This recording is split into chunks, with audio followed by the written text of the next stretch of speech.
Dead of night, central China. A handful of workers stand atop a dam, the height of an 8-story building. Rain hammers down so hard they can barely see each other. They're hauling sandbags, desperately trying to reinforce the wall holding back a river. But the water's rising too fast, way faster than they can handle. In a few hours, 60 cities will vanish from the map. 240,000 people will die, and the government will hide it from the world for 30 years. Imagine this, a disaster bigger than Chernobyl, deadlier than the Titanic, more victims than every terrorist attack combined. But you've never heard of it, because talking about it was forbidden. Documents were only declassified 2 decades ago. Today, I'm going to tell you the story of the deadliest man-made catastrophe in human history. And here's the worst part. It was completely predictable. One man knew it would happen. He warned them for 20 years, but nobody listened. And you know what he said before he died? I knew the exact date, August 75. I calculated it back in 53. 22 years he lived knowing when it would happen. But I'm getting ahead of myself. Let's go back to the beginning. It all started long before that terrible night. In the middle of the last century, China was going through one of the most ambitious periods in its history. The era of industrialization, massive construction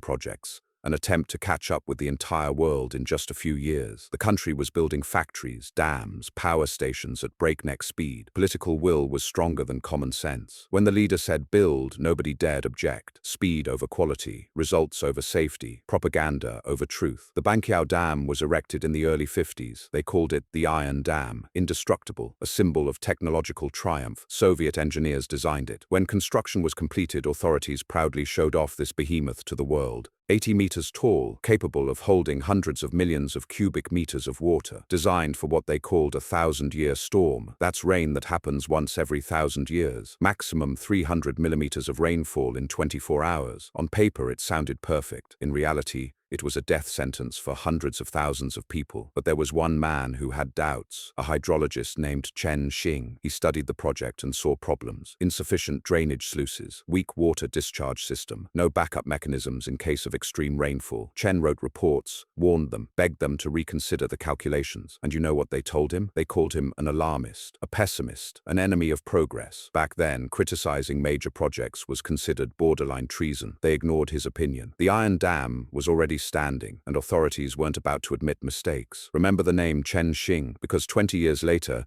his words would become prophecy. But it would be too late. Actually, do you know what he did all those 20 years? Every single year, he wrote the same letter to the government. The dam will fail, fix the mistakes. 20 letters, 20 rejections. The 20th letter he sent a month before the disaster. Got a response. Your concerns are unfounded. The dam is in perfect condition. A month later, it killed 250,000 people. 20 years passed. The dam worked flawlessly. It supplied water for agriculture, generated electricity, controlled floods. Nobody remembered the hydrologist's warnings anymore. Life went on. People got used to it. The dam became part of the landscape, a symbol of stability. Nobody could even imagine that this wall of water would one day become a wave of death. People lived in towns and villages along the river, raising children, working, making plans. Fishermen went out on boats. Farmers tended their fields. 100 kilometers downstream sat the city of Dawencheng, nearly 10,000 residents, an ordinary provincial town with homes, schools, markets, temples. In a few days, nothing would remain. No houses, no people, no trace, complete obliteration. Further down lay the Wencheng commune, home to 36,000 people. Villages, farms, small settlements scattered across the valley. All these places were connected by one river, held back by the Iron Dam. They didn't know they were living under a sword of Damocles, that the wall of water above their heads was held up by outdated calculations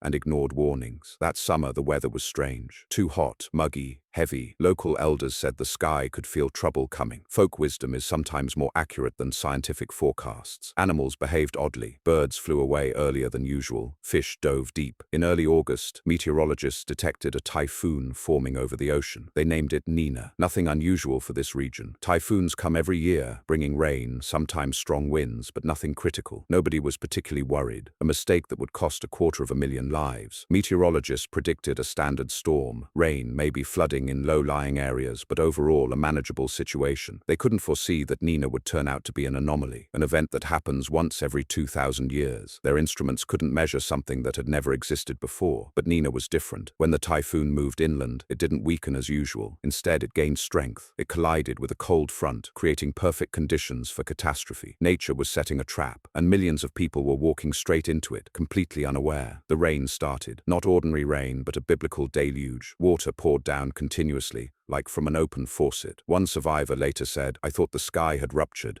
like someone up there had flipped over an ocean onto us." In the first 24 hours, more precipitation fell than normally falls in an entire year, over 1,000 millimeters. To put this in perspective, that's 3 feet of water in one day. Imagine a bathtub filled waist deep. That's how much water fell from the sky in a single day. Rivers swelled, transformed into raging torrents. Roads washed out. Communications started failing. And then the worst began. On the second day, the rain didn't stop. Another 1,500 millimeters hammered down. 3 days, 63 inches of rain, nearly 6 feet of water. The soil stopped absorbing. All that mass flowed into rivers, and the rivers carried it straight to the dam. The water level in the reservoir began rising at an alarming rate, tens of centimeters every hour. You could see it with the naked eye. Engineers opened the discharge sluices to maximum, but it wasn't enough. Too much water was coming in, far more than the drainage system could handle. This is exactly what Chen Xing had warned about 20 years earlier. He'd said, if a big rain ever comes, these sluices won't cope, the water will have nowhere to go, and it'll sweep away the dam. Now his words were becoming reality. Workers were sent to the top of the dam. They were supposed to reinforce the wall with sandbags, raise the protective barrier. They worked in pitch darkness under merciless rain. One of them later recalled, "We hauled those bags knowing it was pointless. But what else were we supposed to do? Run? Where? The river was everywhere. The water rose so fast they could see it with their own eyes. Management tried to contact the cities downstream to warn them of the danger, but the phones weren't working. Wind had torn down the lines. The telegraph was silent. Communications cut out at the most critical moment. The people below remained blind and deaf to the approaching death. Messengers were sent on horses and trucks,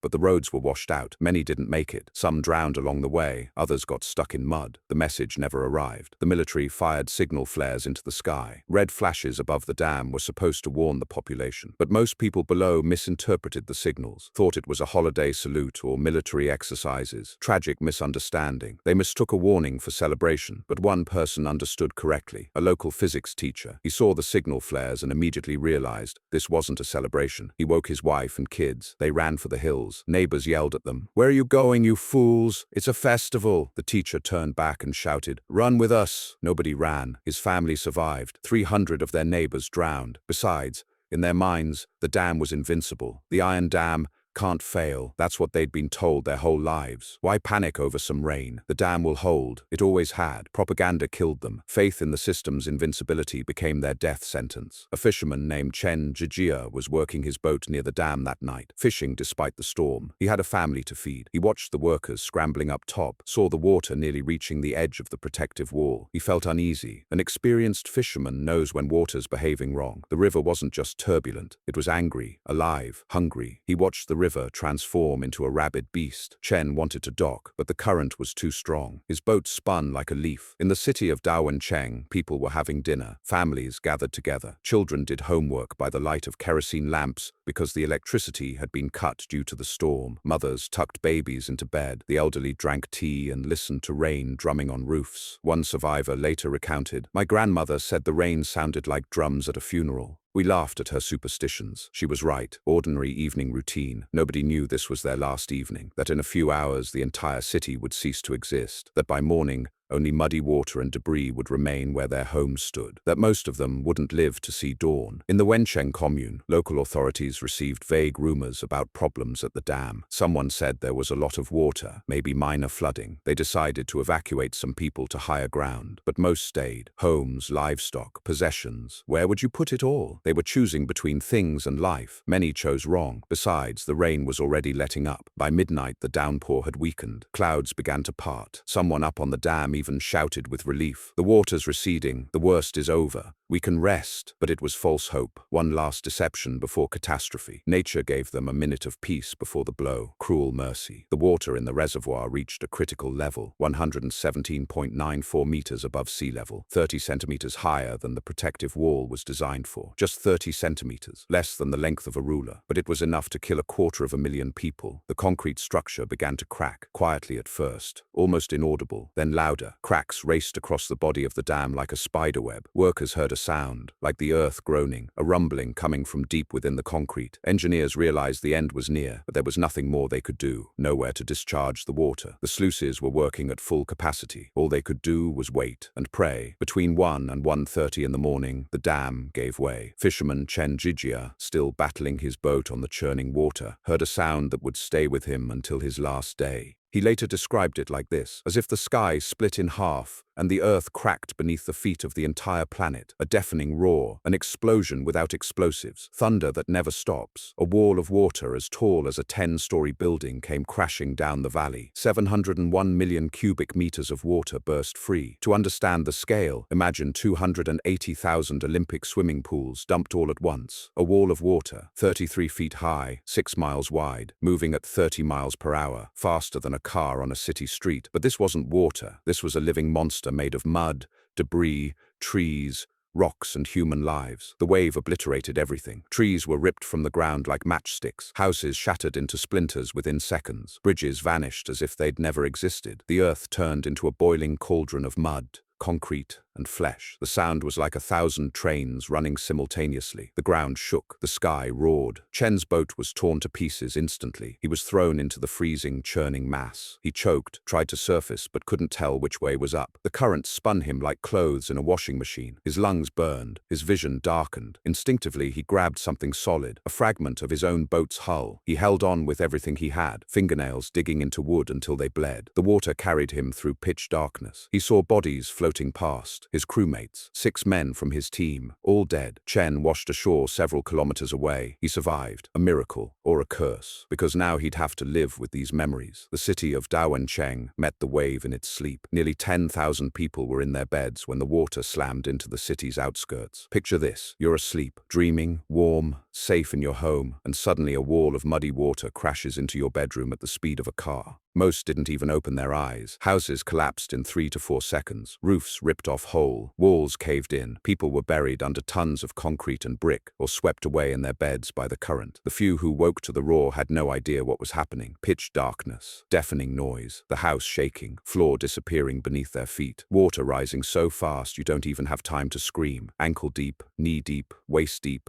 neck deep, all in 10 seconds. Where do you run? Darkness, water everywhere, screams drowned out by the wave's roar. Some tried to escape through windows, but the frames jammed from the pressure. Some climbed onto roofs, only to be swept away by the next wave. Some clung to trees, but the trees were ripped out by the roots, with them still holding on. Families were torn apart in an instant. A father grabs his son's hand, but the current rips the child from his fingers. A mother clutches her infant to her chest, but the wave tears it away. People vanished into the darkness, one after another. A scream cuts off. Silence. Only the roar of water. Some weren't killed by drowning. Flying debris became projectiles. Logs, chunks of roofs, metal beams. They flew at lethal speeds. Some were hit so hard their bones shattered instantly. Skulls split open. Bodies torn in half. Electric wires, severed by the wave, whipped across the water like bullwhips. Those who got tangled in cables were dragged underwater. Some were literally decapitated by taut wires at full current speed. Whirlpools sucked people to the bottom, spinning them, not letting them surface until their lungs burst. 100 people managed to run into a building on high ground, the tallest structure around. They thought they were safe, climbed to the top floor, hugged each other, cried with relief. We made it. We're safe. The wave reached the building. First impact. The house held. Second impact. Walls trembled. Third.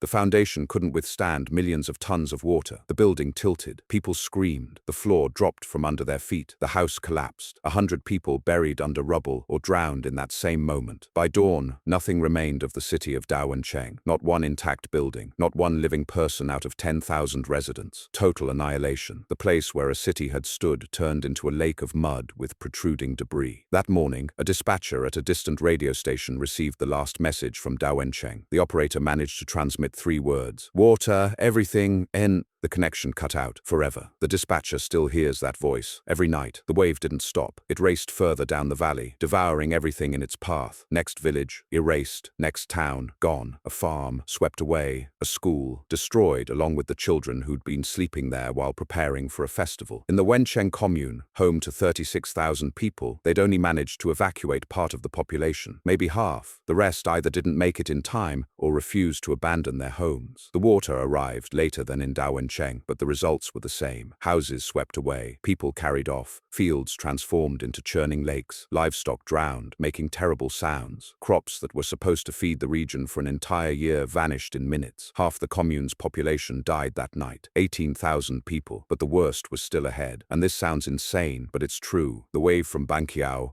created a domino effect. Downstream stood other dams, dozens of them, smaller in size but still massive. When the tsunami from Banqiao hit them, they couldn't hold. One after another, the dams began to fail. First Shimantan, the second largest dam in the system, then 10 more, then 20, then 30. By the end of the day, 62 dams had collapsed like dominoes. Each added its wave to the flow. Each destroyed new cities. People living 100, 200 kilometers from Banqiao thought they were safe. They'd heard about heavy rains, but their dams would hold right. They had their own protective systems. And suddenly at night, a wall of water arrives. From where? Why? They didn't know their own dam had just collapsed from the impact of the wave from a neighboring reservoir. Chain reaction, cascade of death, 62 water explosions one after another. One helicopter pilot recalled, "I was flying over the valley and saw it from altitude. The first dam exploded. 10 minutes later, the second, then the third, fourth. I counted. I watched water devour cities one after another, like a giant snake crawling across the map. I screamed into the radio, 'Warn everyone!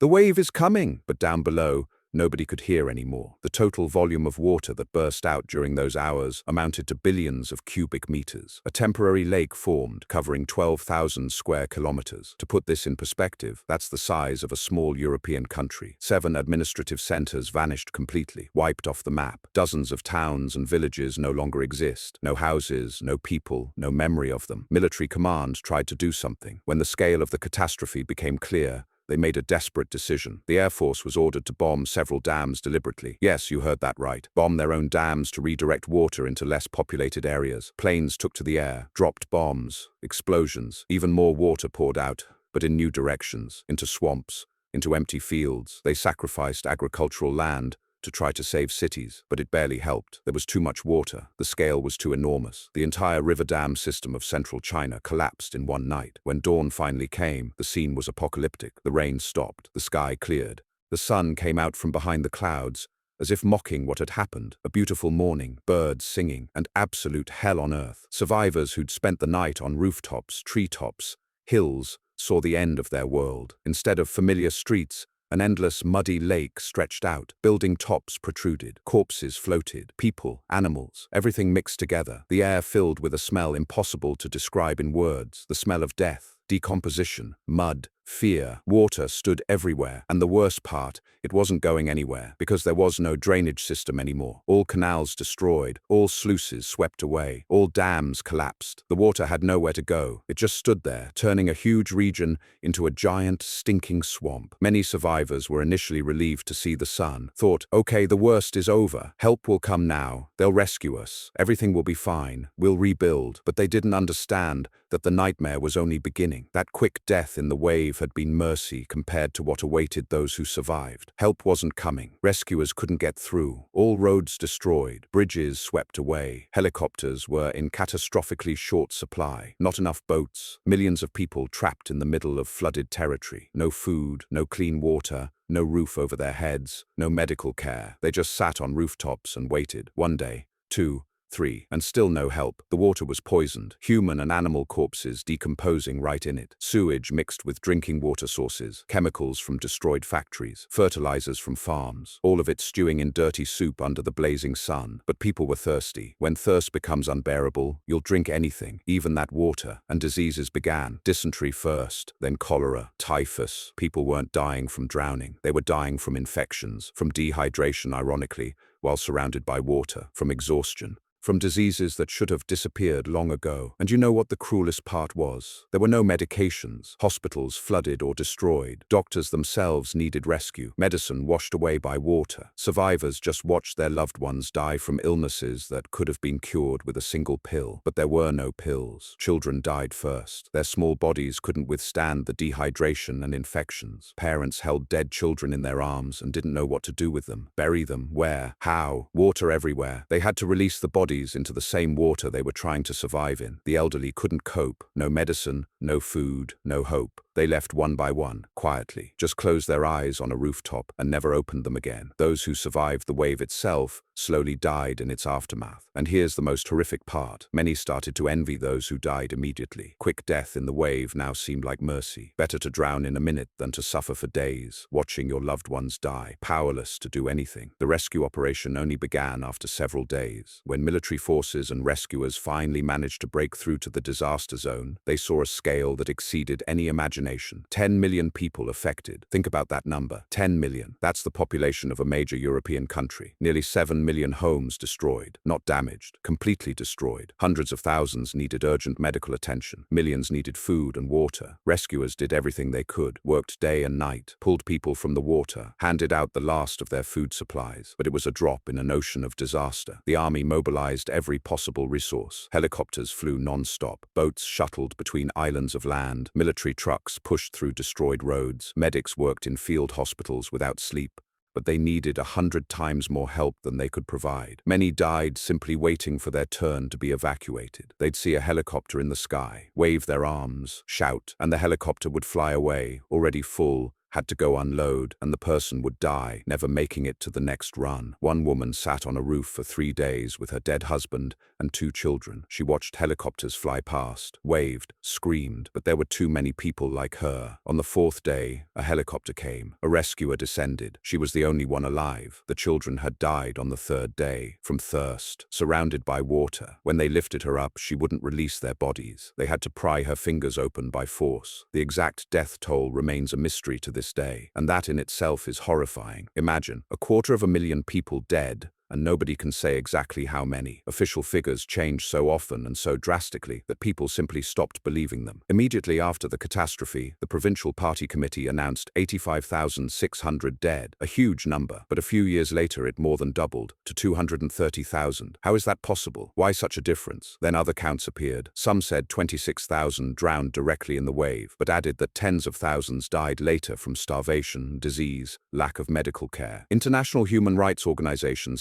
cited a figure of 240,000 victims, including everyone who died both directly and indirectly. One of the world's largest television networks conducted an investigation and concluded 145,000 died from the aftermath. Epidemics, starvation, lack of water. Can you believe that? More than half died not from the wave itself, but from what came after. Let's stop for a second and grasp the scale. Chernobyl. Everyone knows Chernobyl, a symbol of nuclear catastrophe. Officially, 31 people died directly from the explosion and acute radiation sickness. The September 11th attacks that changed the world, about 3,000 victims. The Titanic, about which they make movies and write books, 1,500 drowned. Now Banqiao, 240,000. That's 80 times more than Chernobyl, 80 times. More than all 3 tragedies combined, multiplied by 20, and you've never heard of it. Why? Because the government decided the world shouldn't know. Information was classified almost immediately. Journalists were forbidden to write about the scale. Foreign media weren't given access to the disaster zone. Survivors were strongly advised to keep quiet. And back then,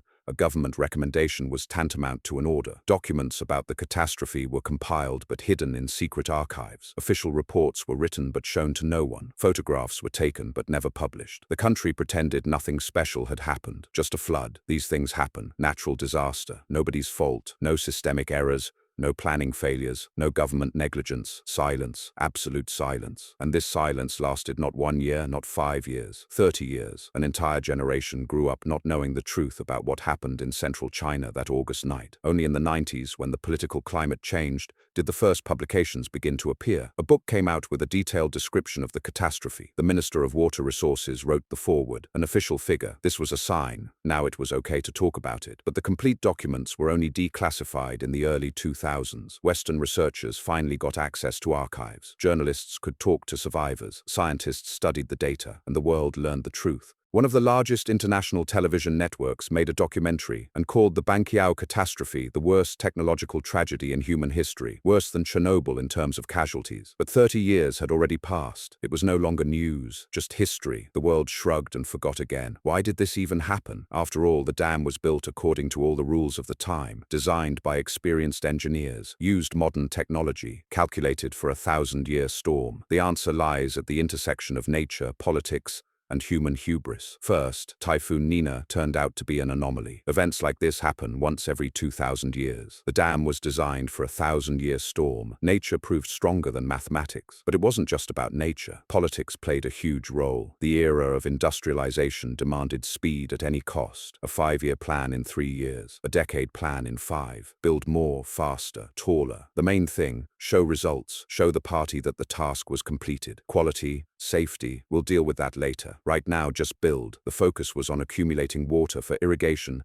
and electricity production, agriculture, industry. Those were the priorities. Flood protection was an afterthought. Why spend money on redundant safety systems? The dam's strong anyway. It's iron. Remember hydrologist Chen Xing, the very man who warned them 20 years earlier. He said the drainage sluices were too small, that in case of extreme rainfall, water would accumulate faster than it could be discharged. That backup mechanisms were needed. Additional channels, safety systems. His words were ignored. He was called an alarmist, a pessimist, an enemy of progress. In an era of political tension, criticizing major government projects was dangerous. You could be accused of undermining confidence, of sabotage. It was easier to close your eyes, plug your ears, and hope everything would work out. The irony is that after the catastrophe, they called in Chen Xing himself to help with cleanup and planning new dams. The very man they'd ignored for 20 years. Now they listened to him. Now his recommendations were executed immediately. But at what cost did they learn this lesson? 240,000 lives, millions of ruined fates, entire cities erased from the map. Too high a price to start listening to experts. Another factor rarely mentioned, ecological destruction from previous decades. As part of the steel production campaign, forests were massively cut down. Trees went for fuel for smelting furnaces. Millions of hectares of forest disappeared. Ecosystems were destroyed. And forests aren't just pretty. Forests regulate water balance. Tree roots hold soil. Canopies slow rain. Forest floor absorbs moisture. When the forests vanished, the soil became defenseless. When the typhoon came, all the water instantly ran into rivers. If the forests had remained, perhaps the catastrophe could have been avoided, or at least mitigated. After Banqiao, the government conducted a nationwide inspection of all hydraulic structures. Thousands of potentially dangerous dams were discovered. Many required urgent repairs. Some needed complete rebuilding. Chen Xing was brought back as chief expert, the man who'd been right all along. His recommendations were now executed first. The 62 destroyed dams began to be rebuilt. The new Banqiao was completed 18 years later. The new Shimantan a year after that. Now they accounted for all past mistakes. Reinforced drainage systems, multiple backup sluices, early warning systems, evacuation plans for all settlements downstream. Modern China takes dam safety much more seriously. But the memory of Banqiao is still alive among those who survived that night. Every year, survivors meet to honor the dead. There are fewer and fewer of them. Time takes its toll. But those who remain remember.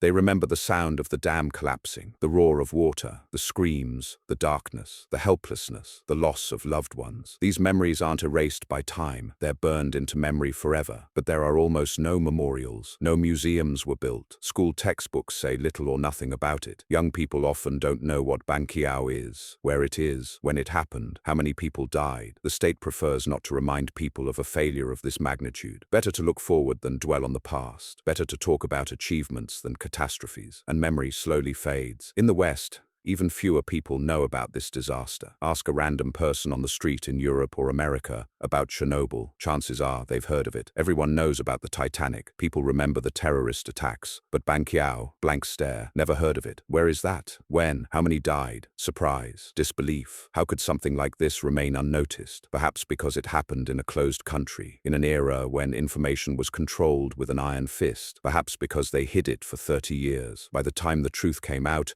it was already history, not news. Media didn't cover it. Almost no documentaries were made. Hollywood didn't make a blockbuster. Few books were written, and the catastrophe simply dissolved into the information noise of the modern world. In the museum that was never built, there was supposed to be one photograph, the only one taken that night, shot by a tourist on a film camera seconds before the wave overtook his car. They found the camera in the mud a week later. The film survived. The image shows a wall of water, tall as a building, and in the water, inside the wave, a human silhouette, flying, arms spread, as if trying to take flight. This photograph was never published, too terrifying. But those who've seen it say, impossible to forget. But the numbers speak for themselves. 240,000 dead in one night and the following weeks. More than Hiroshima from the atomic bomb. More than the entire Battle of Gettysburg. More than the victims of Chernobyl. All terrorist attacks. and the Titanic combined. 60 cities wiped off the map, 10 million affected, 7 million homes destroyed, 10,000 square kilometers flooded, the life of an entire region destroyed in one night because of rain, outdated calculations,